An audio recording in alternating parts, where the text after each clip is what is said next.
it's Coach Tori, and this is Raising Runners.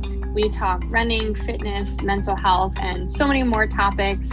As the founder of a youth running program, I approach all of our conversations with our youth athletes in mind and kind of have a focus around those things. But as you will see, we are finding that all of these topics relate to runners and people who like to move and do fitness or anything like that. Relates to everybody. Check it out.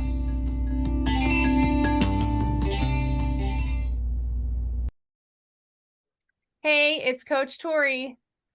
And Jeff.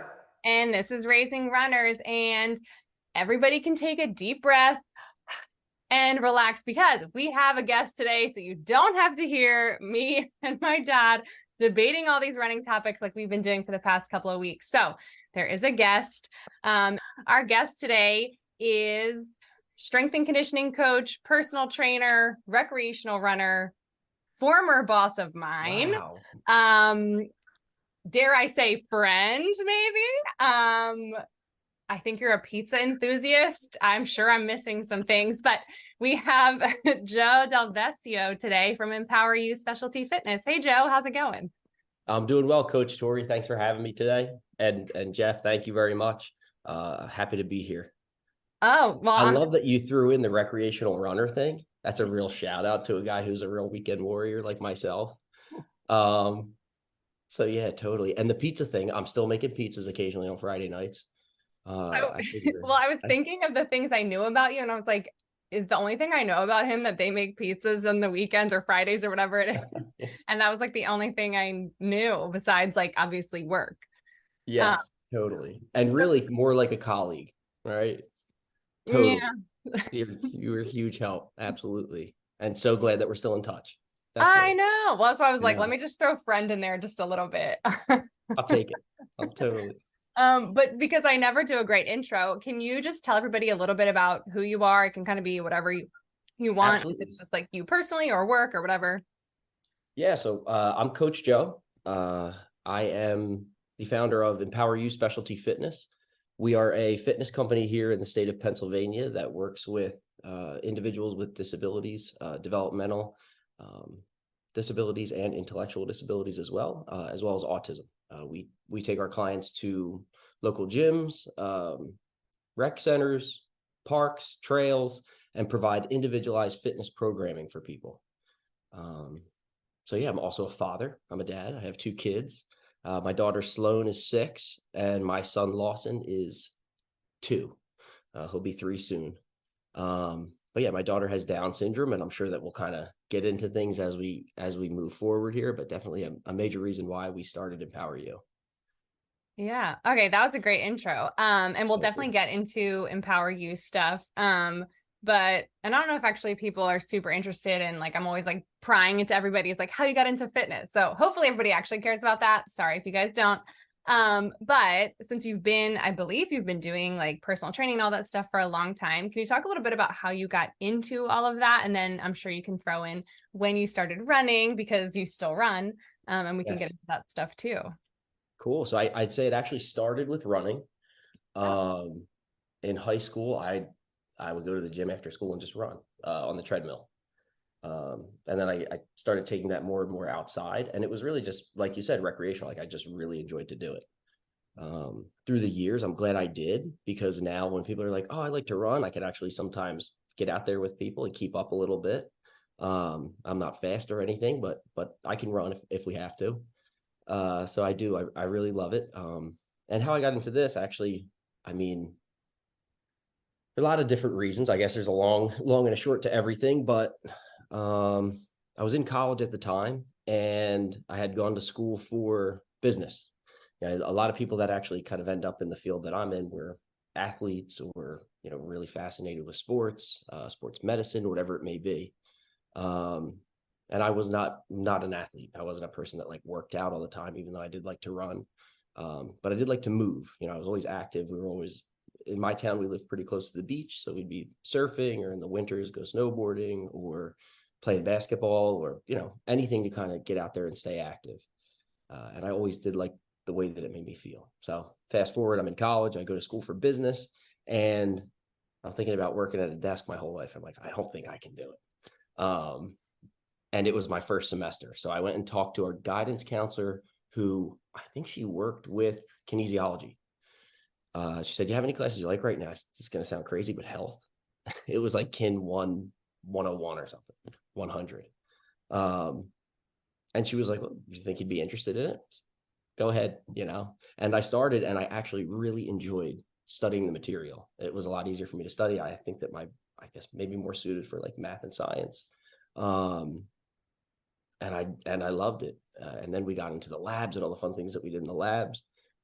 And I thought that, this was a space that I really wanted to be able to grow and work and learn a lot, because, I feel like you listen to the professors that do that, or if you've ever been to PT, it's like this person talks and you're like, oh my gosh, they know everything about movement and everything that I'm doing all the time. It's amazing.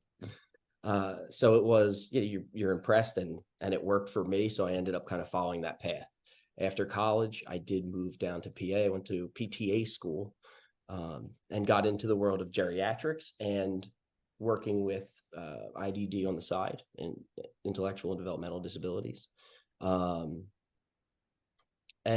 from there, I really enjoyed the work. It was all geriatrics. I worked in subacutes, and I worked home care.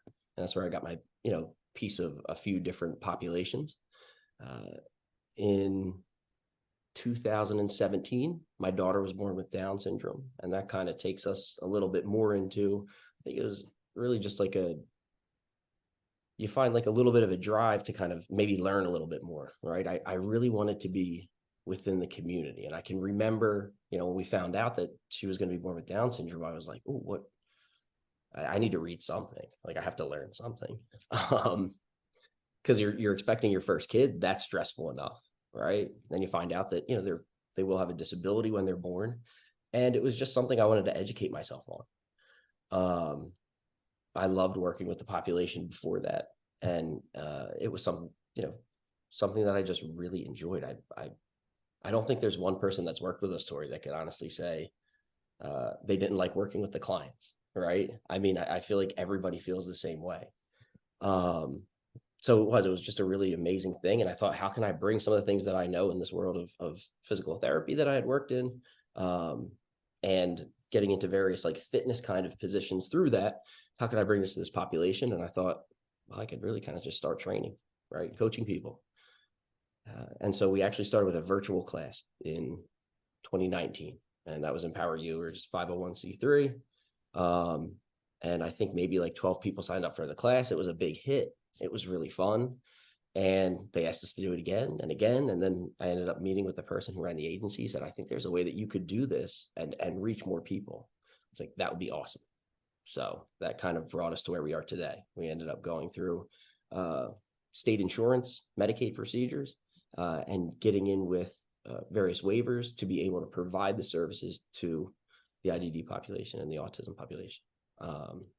And it's all one-on-one now. It's really fun. You've been there. So yeah, that's kind of how I got into this. I guess I kind of took you in a big looping swirl. But yeah, it was never, I always feel like people are always like, were you an athlete? I'm like, no. I just really like to move. I really like the way that it made me feel.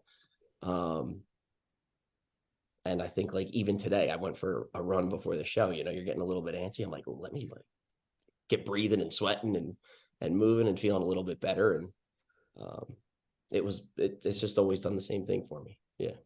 Hey, Joe, it seems like you've combined sort of, PT and fitness into something like a different industry. Yeah, because obviously I think of those two things separate for the most part, but I hadn't thought of it until you just talked about it, like the combined piece of it. Yeah, so totally. And this is a big piece too. If I could actually go down this avenue here, and if I start talking in circles, just tell me. We This do is it my too. first podcast. Yeah. So we in PT, I feel like you always hear the same things. It's like, we're getting to people after the injuries, right? It's all about recovery for a lot of rehabilitation and recovery. And a lot of the PTs that I had worked with had said, like, if we had been able to get to these people 5 years sooner, 10 years sooner, change the way that they thought about activity and movement and all the things that they were doing, you really kind of push off a lot of the injuries and ailments that they have. And now PT and what I do is in strength and conditioning, two totally different practice acts, right? But it did give you, for me, it gave me a leg up knowing that I could really deal with clinical sensitivities. I could feel confident in what I know, what I knew I shouldn't do and that a PT should be seen for. Right. So that kind of helped us like navigate exactly who we should be taking and maybe who we should be sending to PT. And that we can actually get to people sooner. The model that we actually work under is really well built for longevity in a way, right? As long as you're working with a person to get them towards independence, which is always our goal for people, you can really work with them for a long time. And, not a lot of insurances work like that, where, you go to PT and it's like, well, you got 4 to 6 weeks, you better get better.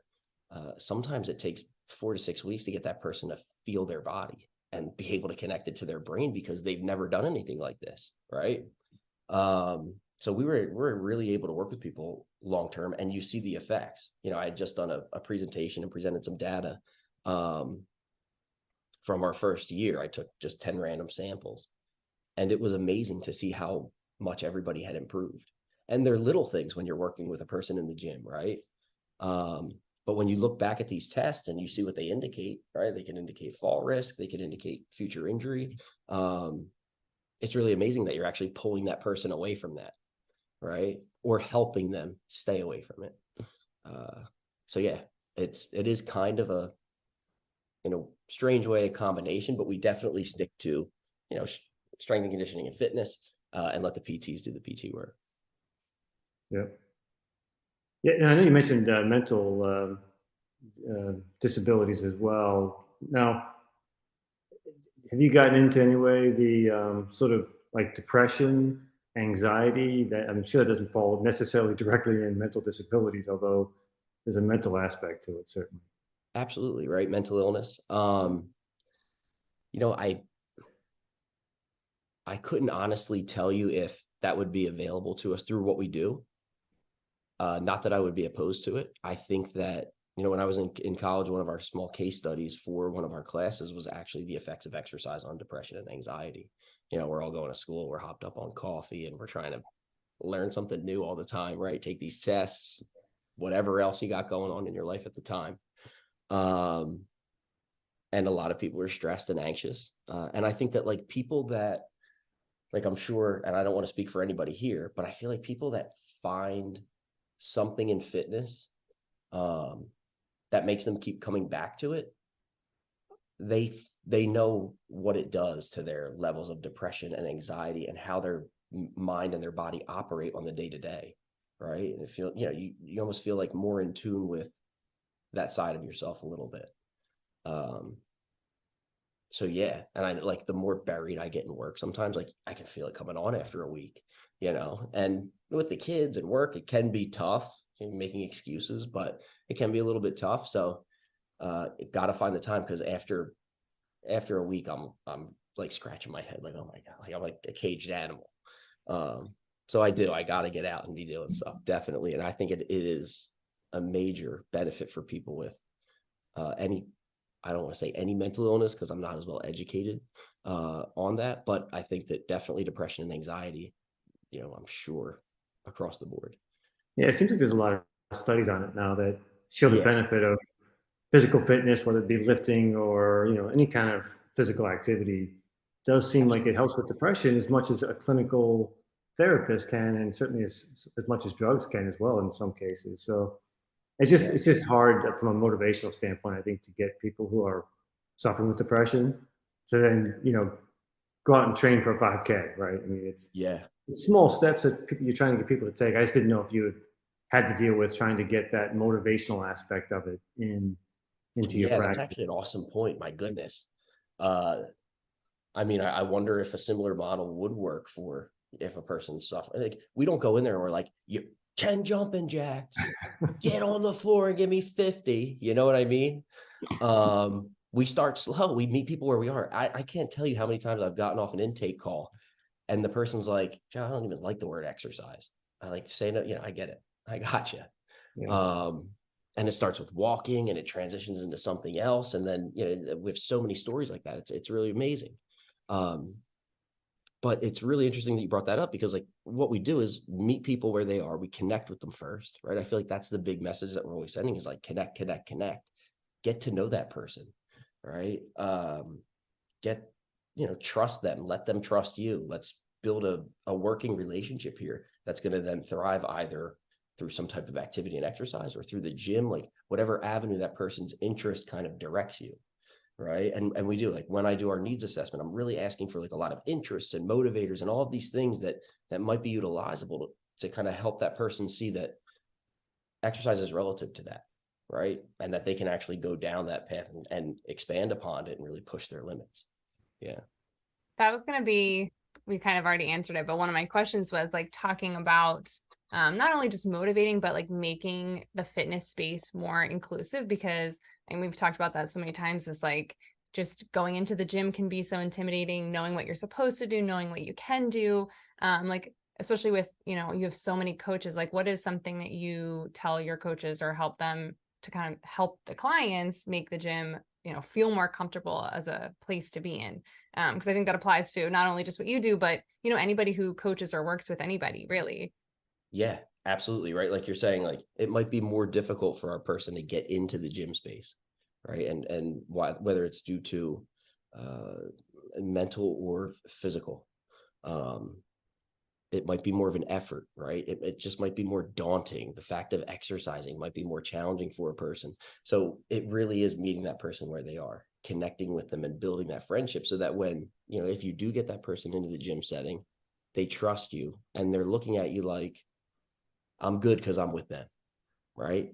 And then that actually builds confidence in a lot of our people, and they feel good when they getting there without even having to think that, right? Now they've seen the gym, they're less sensitive to it, right? There's a desensitization that happens a little bit, and they're building the necessary confidence, and they're kicking butt in there, and they're like, this is my place, And I think it really does breed a lot of inclusion, because the guy at the squat rack doesn't care, that a person that may have IDD or autism is working out 4 racks down. It's not, like people go there for a reason, right? And so it's not a place where like everybody's judging themselves in there. They're not.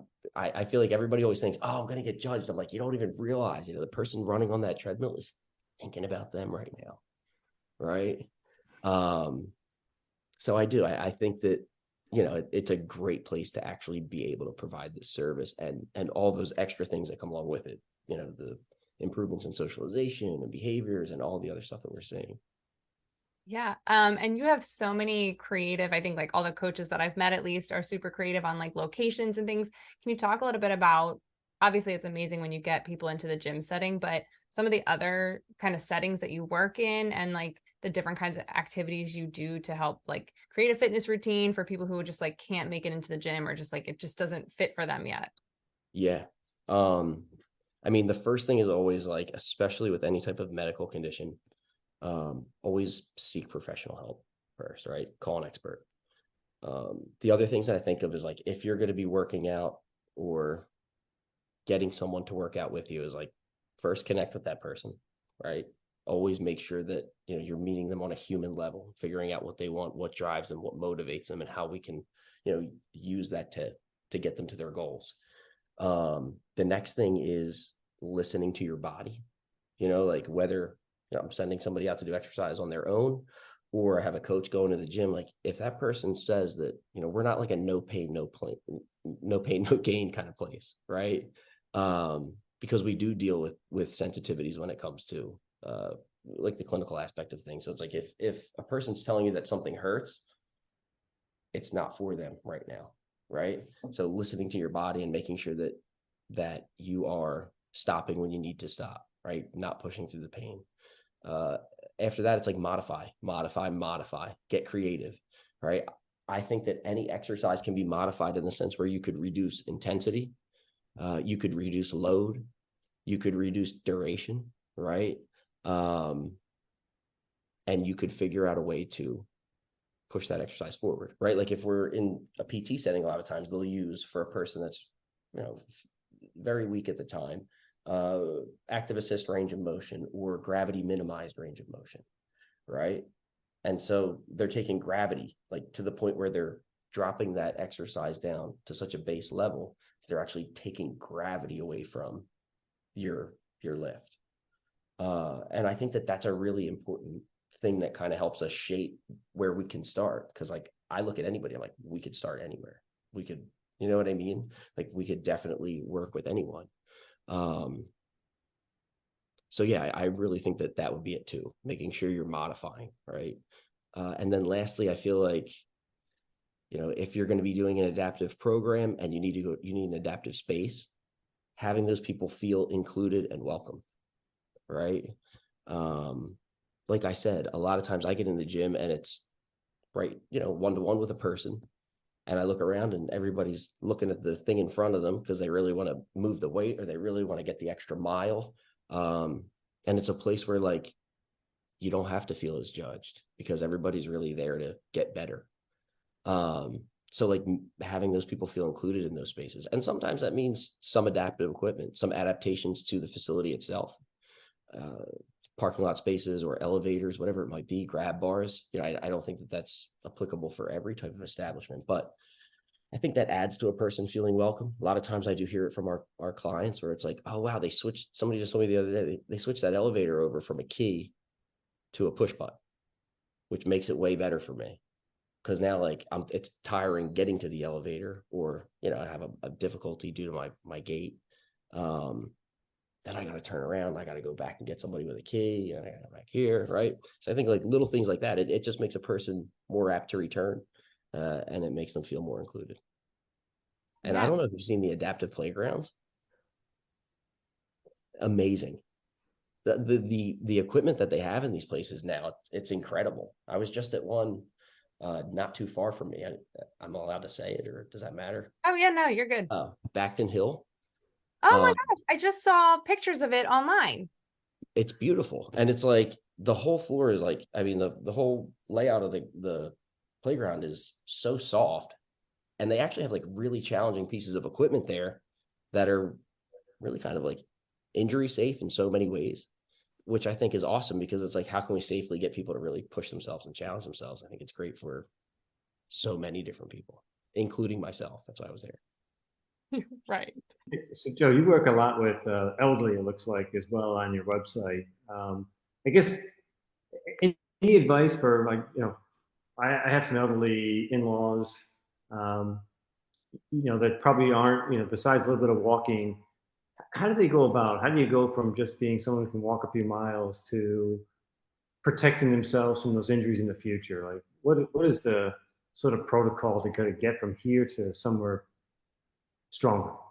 Yeah. And I think, you know, following a lot of those things that I actually just kind of mentioned, I feel like definitely seek a professional's help.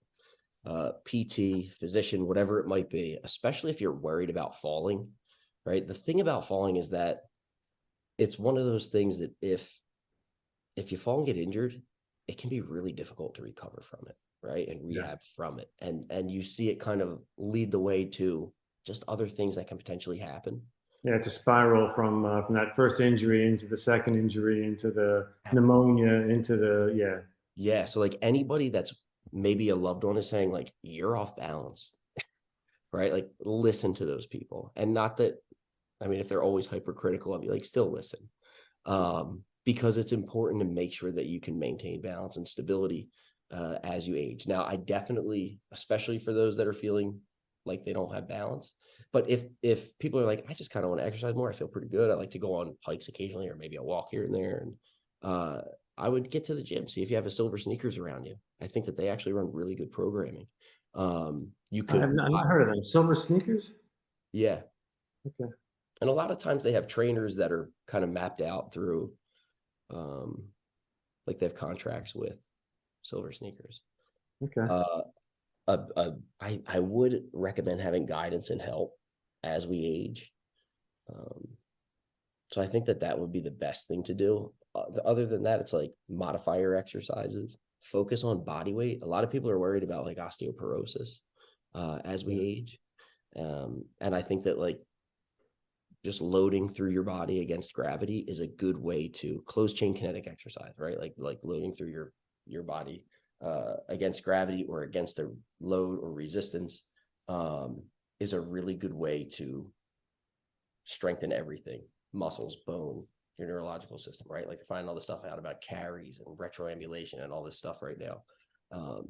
So I'd recommend a trainer or a coach, but if you have to do it by yourself, simple, basic, modify, keep it safe. Body Okay. weight. That's great. Tori, it looks like there's No? no problem, no problems with the baby James. Everybody's good? Yeah, it's the new dishwasher. We finally got the dishwasher and it's so loud. And that must have been what it was. It's the jet washer. Yeah, what the heck? So yeah, no, now I have the monitor, so I'm like being a responsible parent now. Oh man, what's a baby monitor?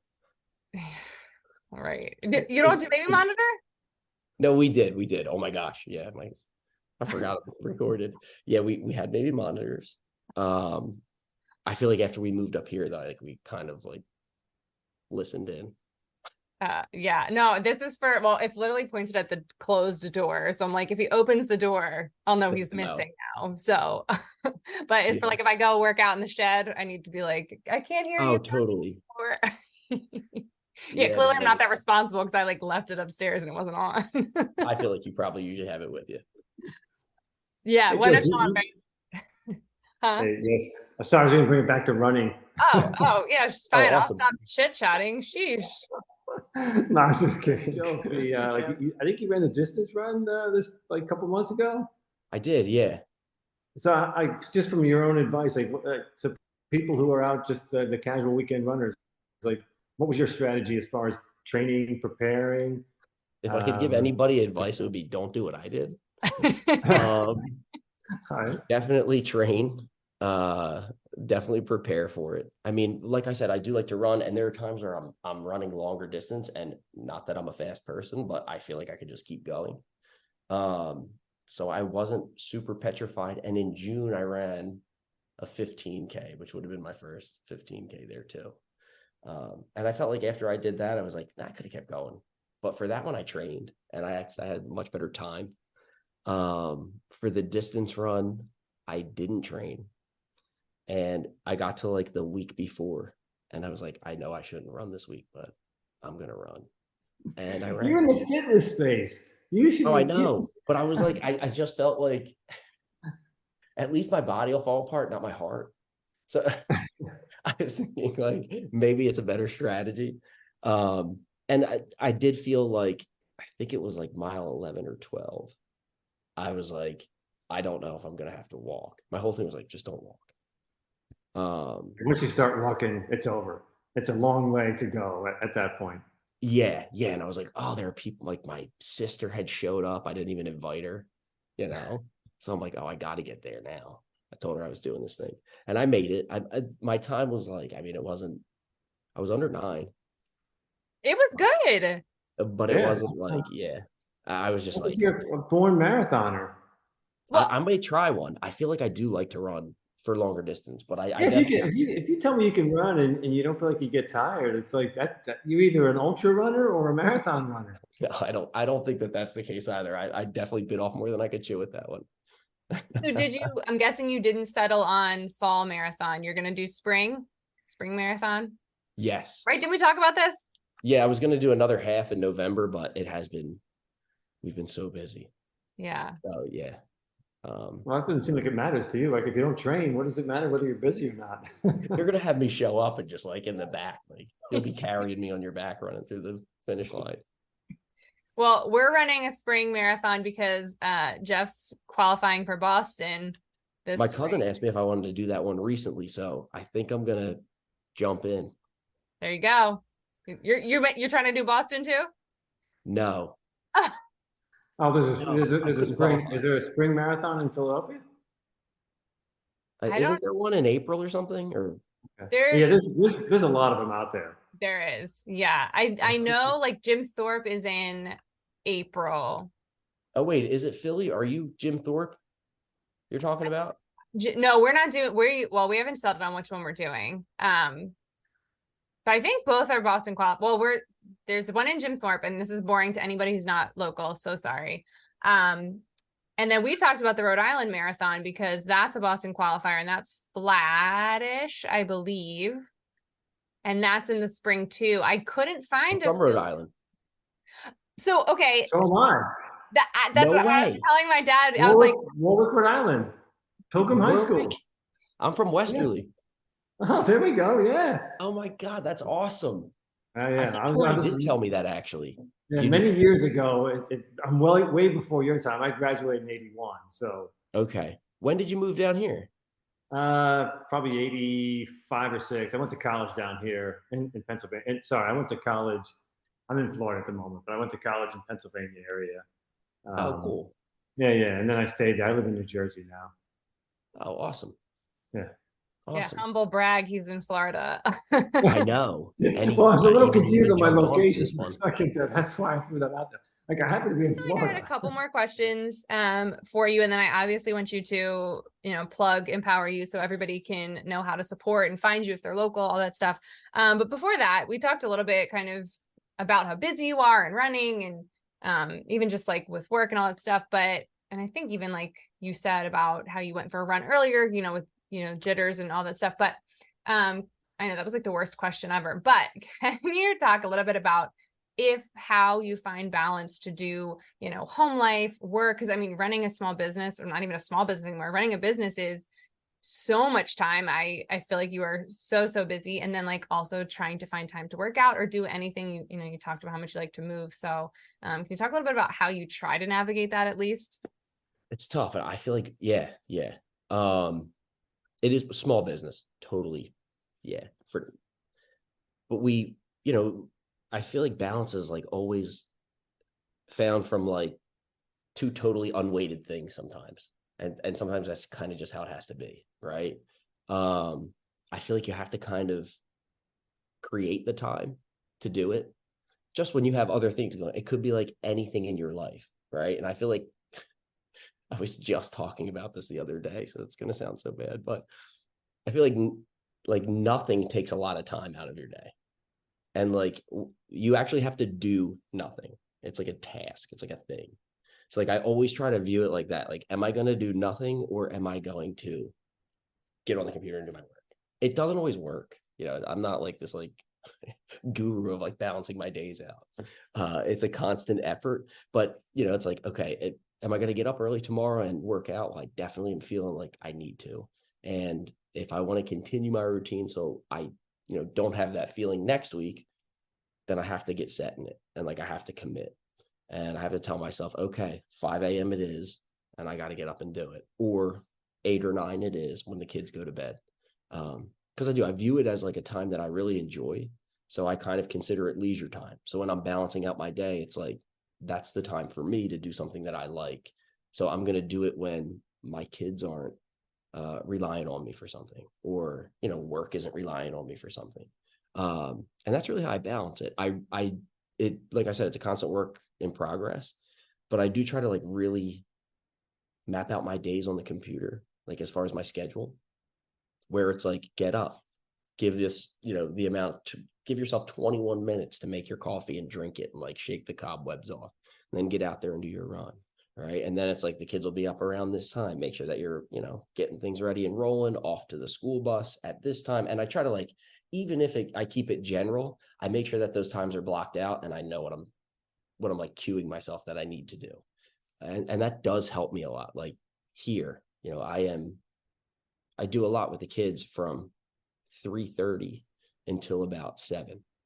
And that's my time with them. And I've decided that if I have to stay up late, or if I have to get on the computer after they get to bed from the hours of 8 to 10, 8 to 12, whatever it might be, then that's the time that I map myself out for work again, right? Being with my wife, like these times, I feel like you have to create the time. You have to kind of schedule it and make it happen. Yeah, it's one of those things where it's like, you kind of mentioned like, if I have to stay up late or get up early, it's like you always have to sacrifice something, and it feels like sleep happens to be the one And that we makes the need most it. sense, right? But you need it. Yeah. I know. I've never been like, I mean, I sleep really hard for like, I do feel like I've never been a late sleeper. Like when people in high school wake up at like noon, I'd be like, how do you do that? I feel like I'm missing something. Like I'm up, I'm ready to go. Um, and I do, like, now that I'm older, I used to be like, man, I wish I could sleep in, feel more. energized throughout the day. But now that I'm older, I actually like that because I feel like I just have so much more time in my day. And I do think that when I shift to earlier hours to wake up, it's not as painful, you know. But yeah, it is. It's like a huge like ebb and flow of balance. Like one side of the scale is totally getting, so just trying to get them closer together usually helps me. Yeah, I'm waiting for some. I feel like I ask this question to everybody is like, you know, especially busy people. I'm like, how do you fit it all in? And I'm waiting for someone to give me an answer that I'm like, I want to hear. Like, oh, you do this and you have all this time. Because I'm like, I want to be able to Yeah. sleep. I want to be able to run. I want to be able to do anything else. You know what I mean? It's like, all right, no one's told me how to do that yet. I have the answer. It's retire. There you go. Okay. Jeff, you got it, my man. Yeah, I mastered it. You retire and suddenly you have all kinds of time to do all these things that you wanted to do. It is true. And I feel like if you're an active person too, like I feel like retirement looks really fun. Yeah, Are you having fun in retirement? I am. I'm having a I feel like you blast. are. It's been like 18 months and I'm loving it. Retired, going to, you know, shoot for the qualifier for the Boston Marathon. That's awesome. Yeah.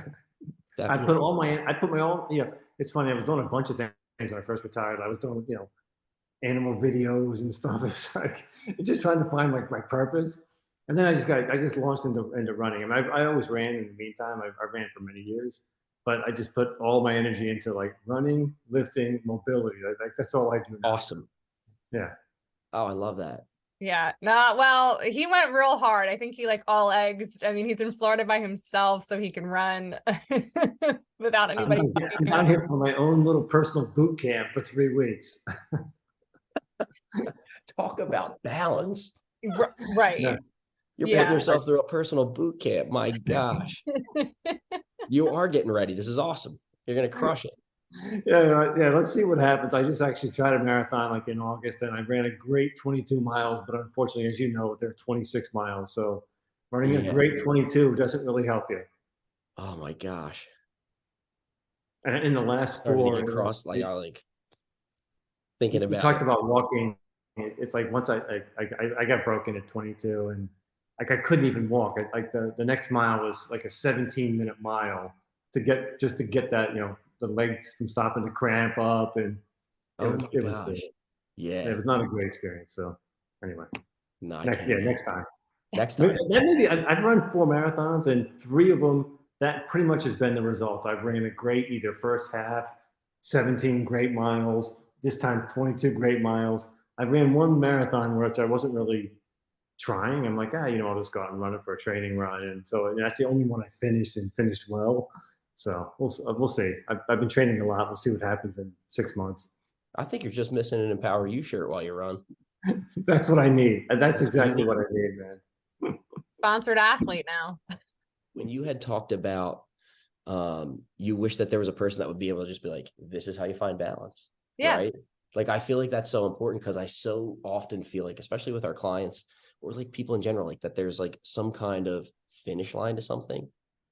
Right. Like we talk about the races and things, there's always like a finish line. And then after you're like, oh.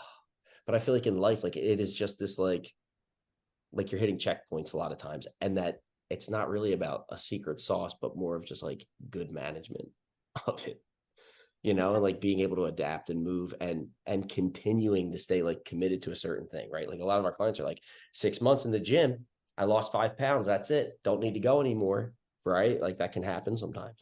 Yeah. I was like, wait, you know, like this is actually a lifelong thing a skill that you have with you now, right? Most of our people want to stay in the gym and keep working. But I just feel like so many people are looking for that, like, well, what's the, you know, what's the secret sauce? Like, what's the fix or where's the finish line to this? And I just feel like, I don't know. I think it's more of like a checkpoint type of thing and then get back to it, manage it again and again and again. Yeah, well, and I know you have lots of people that, you know, started working with you and they've kind of continued on that schedule. Some people I know have added more time to be able to work out more. But then maybe I'm wrong, but I believe we even talked about that there are some people that, you know, started working out with you and then maybe they still meet up with you once or twice a week, but then they also are working out on their own too. So like you're saying, like that transferring of the skills of like, I'm teaching you how to do something. Now it's something you feel comfortable and able to do on your own. So like it becomes a habit even when you guys aren't around to kind of be a part of it too, which is so awesome. Yeah.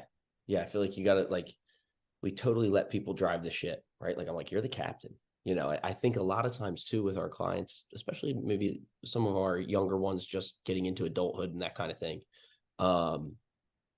they feel like mom and dad still control a lot of things, right? And a lot of times with us, sometimes it is maybe, mom or dad or a sports coordinator, somebody has mentioned us and said, this might be a good idea. It's really good to keep up with your health. And they might not be that interested at first. And I do feel like, we get in there and it's like, this is your journey, right? And like, you're going to take this with you and it's going to be yours. So we're going to make it something that you like. And we're going to find a way to kind of get there with the activity, no matter what it is. And I think that that's like really important piece, because I think a person having that control, and especially like early adults, or, as we get past our 20s, I know how fun everybody's 20s were. But I think it's really important that they know that and they can feel that, make decisions for themselves. And whether it's a good decision with the exercise or bad, like maybe I'll skip today, right? They can kind of see the differences in the results to it, right? Yeah. Yeah. No, that's awesome. Well, because we are running out of time. I can do the plug. Yeah. So let people know locally how they can find you if they're looking for support or looking to start working with you or anything like that. Can you let them know how to find you? And then for the non-local people, can you let them know kind of just any ways that they're able to support EmpowerU? Absolutely. So you can find us on EmpowerUSF.com. You'll see our website. You'll see all about us, how we started, everything that we're doing. And you can actually find us on Instagram now. We're kind of starting a Instagram campaign. We're really kind of mapping that out right now, but it's EmpowerU SF. And you can kind of follow our journey there as well. You could talk to, if you are an individual locally looking to get on with services, make sure you talk to your team, your sports coordinators and your ISP team, see if it's something that, obviously, if you want it, it's for you, definitely. But, maybe something you can explore as a team too. And a lot of times people know how to reach out to us and get to us. Definitely. Awesome. Well, Joe, thank you so much. This was so fun. Thanks for It was having great me. to This catch was up with really you. fun. Yeah. Yeah. And then I will have the links in the show notes, so you're able to find all the links there. But thank you again. This was great. Awesome. Yeah. Thank you. It's always awesome. If I was talking too much. Jack.